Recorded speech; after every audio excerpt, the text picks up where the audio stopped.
Good morning. Ben, the man for land, here out on his morning walk. And boy, the birds are really singing.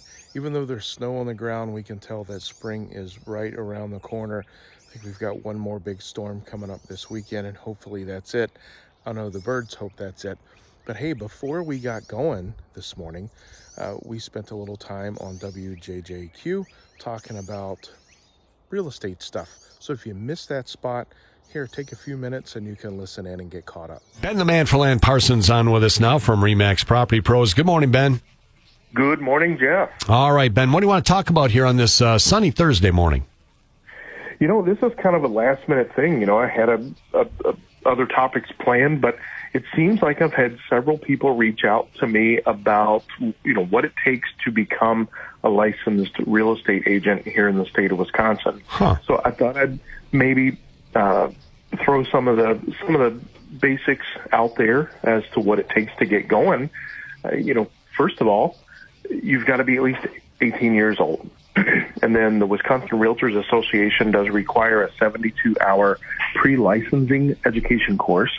Usually you can, I took mine through the Wisconsin Realtors Association, and I want to say it cost me right around $700 for the class. And then, gosh, I'm trying to think of what it cost for the test, but it was another, I don't know, somewhere between $50 and $75 for the test. I actually drove down to Wausau to take the test.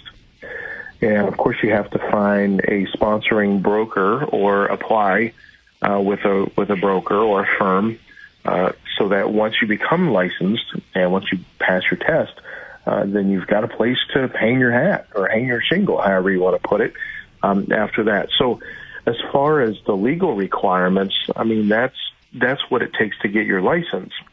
However, if you have any felonies, then you're not eligible to take the test. So you cannot be a licensed real estate agent in Wisconsin if you have a felony. A couple things that are important. It's good to have life experience. Well, at 18, there's not a whole lot of people out there that have experience when it comes to knowledge of constructions, how a home works, the plumbing, the electrical systems, the zoning, building codes, things like that. So it's good to have a background in those sort of things as well. It's also helpful to have your own mode of transportation, so your own car, communication, which you're going to need a cell phone and a computer. A lot of times when you take the class, people take the class at home on their own computer, so that's usually a given. And I don't know too many people that don't already have a cell phone. Do you? I don't know anybody that doesn't have a cell phone, to be honest with you. If anything, people are dropping their landlines in favor of having their cell phone with them all the time. Exactly. But, the thing about becoming a realtor as well is you really should have some funds to invest in yourself, personal signs, advertising.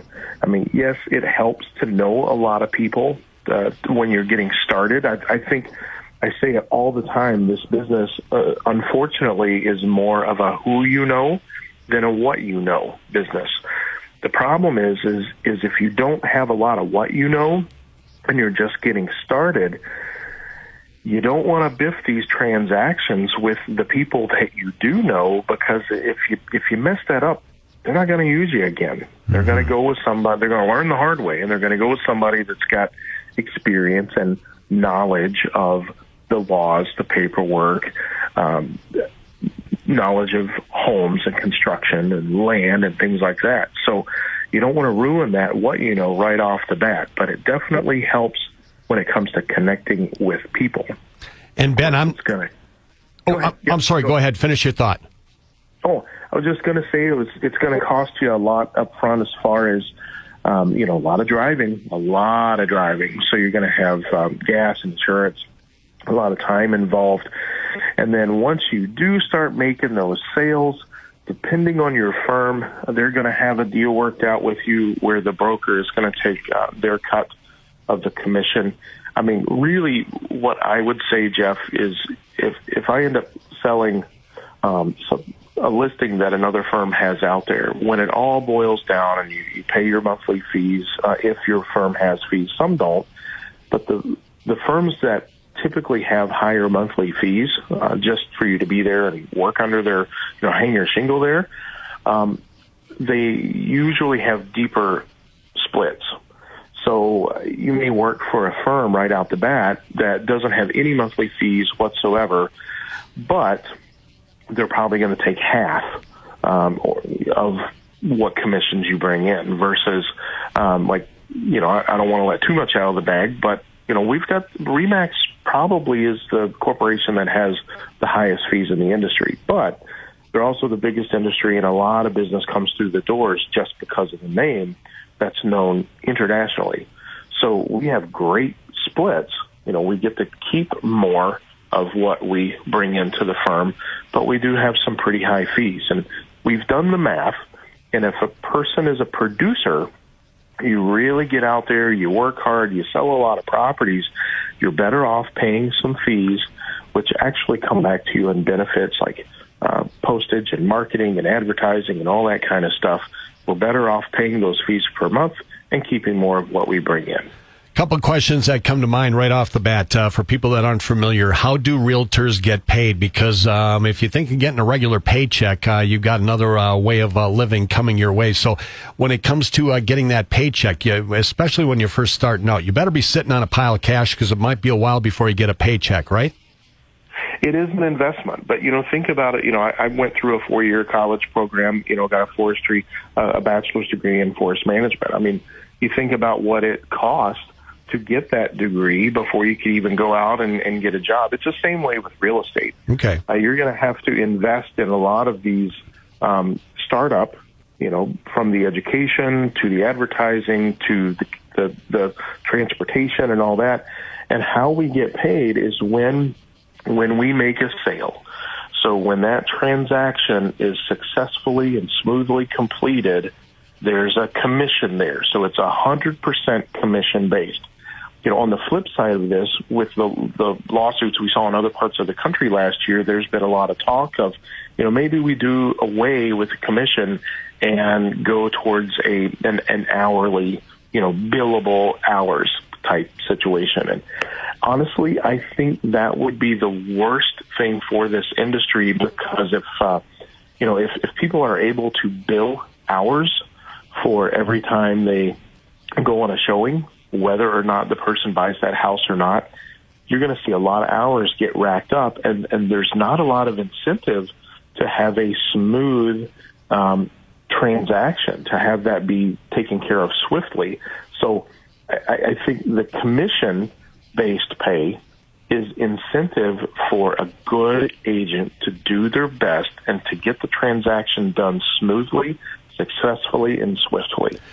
One final question before I let you go today, Ben. When it comes to the licensing process itself, maybe you are somebody who didn't really like school a whole lot. You didn't perform well on tests and things like that. How tough is it to pass that test? It depends on the person. I mean, I've been involved in, schooling and continuing education, from pretty much my whole life. So I'm kind of used to going through classes and taking tests. But a person that really struggles with that, it's not easy.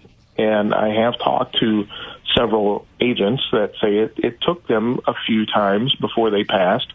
I've talked to several others that say, first time, got it done, no big deal. So it really depends on the person, but it's not a cakewalk. Let's just put it that way. So, and so it all depends on just how bad you want something. If you want something really bad, you're willing to put the work in. If it's just something that's kind of a passing fancy, when the work gets tough, you may be looking for something else to do.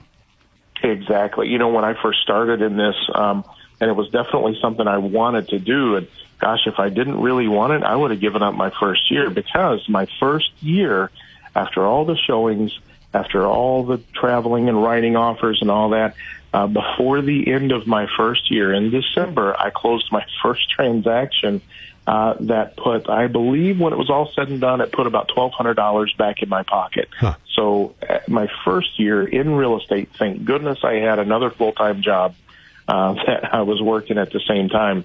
But But yeah, that first year worked the whole year and wound up with $1,200. So, but the second year was a lot better. I actually made enough the second year to pay the bills. So it's all in what you put in it, how hard you work your business, and how efficient you are, and at getting transactions closed for people. I think people appreciate conversations like this one, Ben, because it kind of moves the curtain away and we see what's behind everything. We hear you guys on the radio all the time. Now we see how you got there and now what it took to get there. So I've got a couple other questions, but we're out of time here, so we'll save it for another show, okay? That sounds great. Ben, how can people get a hold of you if they want to talk about becoming a real estate agent or maybe listing their house with you? Yeah, the best way is a call or text to 715-550-5683. Shoot an email to benthemanforland@gmail.com, or check out any of our social media, where we'll have details about this stuff as well. Very good stuff today, Ben. Thank you very much. We'll talk to you soon. Sounds good, Jeff. Take care. All right, you too. Ben the Man for Land Parsons from RE/MAX Property Pros here in Tomahawk. There's an office here in Tomahawk, Monaco, Boulder Junction, Eagle River, and Three Lakes. They have the Northwoods covered at RE/MAX Property Pros. Trading. Thanks for getting caught up with our radio spots on WJJQ. Now, if you have time, please get out some point in time today and enjoy this beautiful day that we're having here in the Northwoods. Enjoy the sound of these birds and the quiet of the morning. And if you're thinking about moving to the Northwoods, you need to give me a call. My name's Ben Parsons. I'm with RE/MAX Property Pros, and I sell real estate in the northern Wisconsin counties of Price, Forest, Oneida, Vilas, and Lincoln.